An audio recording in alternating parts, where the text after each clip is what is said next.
Patrick Georges, vous dirigez ce festival que vous avez créé depuis 11 ans. Comment est-ce que vous avez vu évoluer le court-métrage? Le court-métrage a évolué déjà en quantité. En 2004, quand j'ai lancé le premier Festival Loire, j'ai dû recevoir une douzaine de courts-métrages. Et aujourd'hui, j'arrive à recevoir 600 courts-métrages. Et je fais une sélection de ce que j'estime être assez représentatif de la production annuelle, c'est-à-dire 15 à 18 courts-métrages selon les années. Mais par contre, il y a un critère que je trouve un peu, pénalisant pour le court-métrage, c'est l'évolution de la technique, la technologie, qui fait qu'au début, j'avais pratiquement que de la pellicule, et aujourd'hui, j'ai plus aucune pellicule. J'ai ce que tout le monde appelle le DCP, c'est-à-dire le format universel numérique.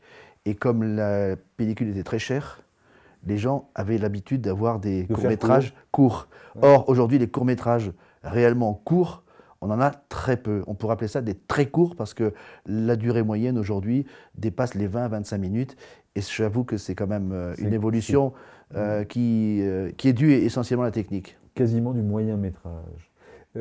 Georges Lautner, qui est mort en novembre de l'année dernière, en novembre 2013, a été présent quasiment à toutes les éditions. C'est l'un de vos amis.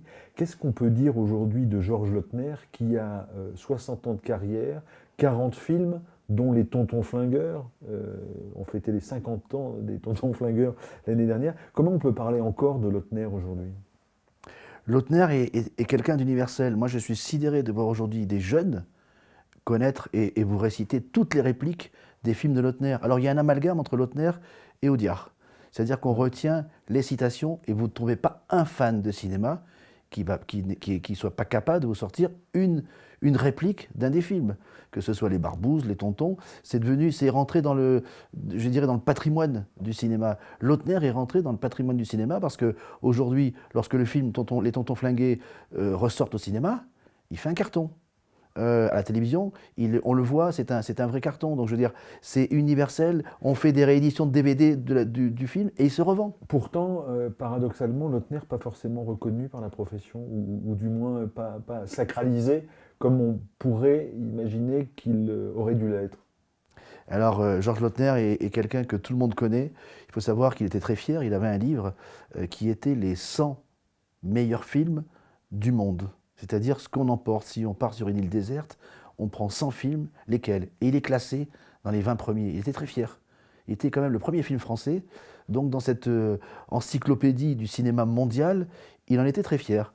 Ceci étant, Georges Lautner aura quitté notre monde, malheureusement, sans récompense. Et c'est un peu le travers de cette profession qui apprécie et vit beaucoup du cinéma populaire, mais qui a beaucoup de mal à le reconnaître. Et puis ils sont un certain nombre.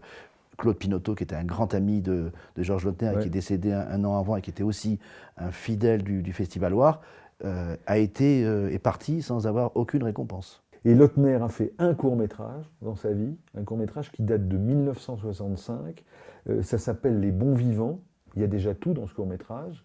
Il y a De Funès, il y a Audiard, il y a Mireille d'Arc, et ça parle paradoxalement de prostitution, toujours dans le registre de l'humour. Extrait.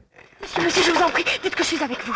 À qui voulez-vous que je le dise? Au flic. Non, Mais lâchez-moi, monsieur la quoi? je m'appelle Héloïse. Mais qu'est-ce que vous voulez que ça me fasse? Et voilà, dites-lui que nous sommes ensemble. Mais certainement pas, enfin mademoiselle quoi? Mais d'abord, qui êtes-vous? Hein? Une meurtrière en fuite, une voleuse? Non, une putain. C'est pas vrai. Alors ma belle, non seulement tu tapines, mais tu racoles. Je vais vous débarrasser de ça, monsieur Ospa. Allez, par ici, au trou. Allez, il n'y a rien de pire que cette race-là, monsieur Ospa. Ici, il y a pire. Le poulet tutoyant, je déteste. Là. Je comprends pas, mais je fais mon devoir, monsieur Odepin. Alors faites-le poliment. Mais dites donc, dites-moi, inspecteur Gros Nu, auriez-vous oublié que vous avez été muté des télécommunications pour incongruité de langage? Hein? Et que vous n'avez même pas pu entrer dans la douane? Ouais, basta. À cause de l'examen, il y avait une dictée, alors. Même pas dans la douane, ça c'est une performance. Alors, mademoiselle est avec moi, ça suffit, allez. Bon, ben, je m'excuse, monsieur Odepin. Bonne nuit. Mais qu'est-ce que ça veut dire, cette bonne nuit? Laissez-vous, laissez. Passeriez-vous du discourtois au salace? Vous savez quoi? Au S. Oui, ça fait, donc vous fatiguez pas.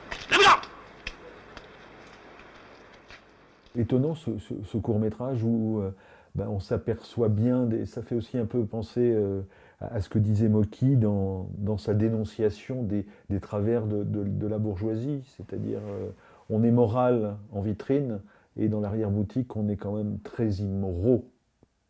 Et ce film est tellement d'actualité. Aujourd'hui, on parle de pénaliser les clients. Et ce film n'a pas pris une ride. On a un échantillon de ce que va être la carrière de Lautner avec Audiard, cet esprit de famille dans le film, parce qu'on voit cette bande de comédiens, cette bande de filles, c'est l'esprit. On retrouve les futurs films de Lautner, en tout cas cette partie populaire des films de Lautner, et puis De Funès dans son registre, un échantillon de tout ce qu'il va faire là, aujourd'hui, la carrière de Funès. Il a très peu parlé de ce film, De Funès. Hein. Et Lautner, pareil. Parce que que moi, je l'ai découvert ici, je le connaissais. Je vais vous dire, il y a des cinéphiles qui vont aller chercher, ce film n'existe, on ne le trouve plus. Ce que vous avez diffusé, c'est un extrait du film personnel de Georges Lautner. Il le gardait en disant, parce que quand on parlait de court-métrage, il me disait, mais j'en ai fait un, avec Mireille d'Arc et De Funès. Je me suis dit, ça ne peut être qu'un chef-d'œuvre.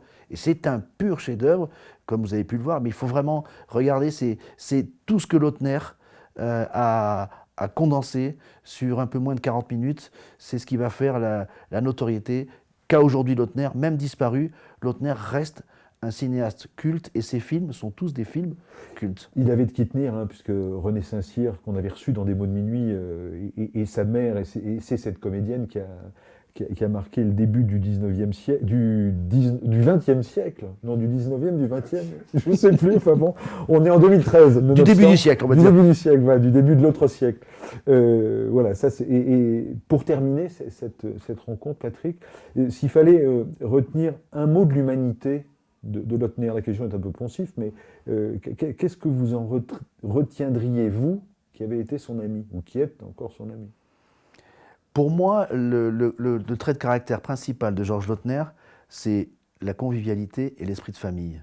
Parce que c'est quelqu'un qui, il faut se replacer dans le contexte, quand Lautner démarre, on lui colle Audiard comme dialoguiste, et puis il y a la nouvelle vague.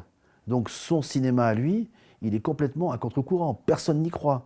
Il faut savoir que Les Tontons Flingueurs, dont aujourd'hui tout le monde reconnaît En Encens, c'est le film culte français. Il faut savoir quand même qu'il a 100% de notoriété. C'est-à-dire tout le monde connaît Les Tontons Flingueurs, c'est même une expression. On parle des tatis, vous allez voir, notamment dans la présentation, on revient toujours aux flingueurs, les tontons flingueurs.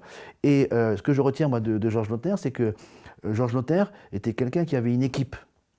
Et donc il a fallu qu'il lutte contre ce cinéma-là, auquel on ne croyait pas, et en plus on a voulu lui coller une autre équipe. Alors peu de gens savent que par exemple Lino Ventura et Tonton Flingueur n'était pas celui qui devait être le rôle principal du film, c'était Jean Gabin. Sauf que Jean Gabin, qui ne connaissait pas Georges Lautner, lui a dit, écoutez, je veux bien tourner avec vous, mais avec mon équipe. Et Lautner, jeune réalisateur, lui a dit, pas question, moi j'ai une équipe, parce que c'est mon cinéma. Gabin a été choqué, vexé, est allé voir la Gaumont, à l'époque, productrice, et Audiard a dit, bon, écoutez, on fait 2 films, j'y crois ce gars-là, parce que Audiard avait une phrase importante, il a dit, Lautner est capable de montrer mes dialogues. La force de Lautner, c'est de faire des films marrants, des films comiques, à partir de gens qui sont des truands. On parle de la prostitution, il n'y a pas un rire des comédiens, et c'est le public qui rigole. Et je retiendrai, moi, ce caractère de Lautner, c'est un cinéaste populaire qui a fait ses films pour le public. Et on revient aux récompenses. Lautner n'était pas du tout fâché, n'était pas triste. Il m'a seulement dit, j'ai pas envie de récompense, mais si j'en avais reçu une, ça m'aurait fait plaisir.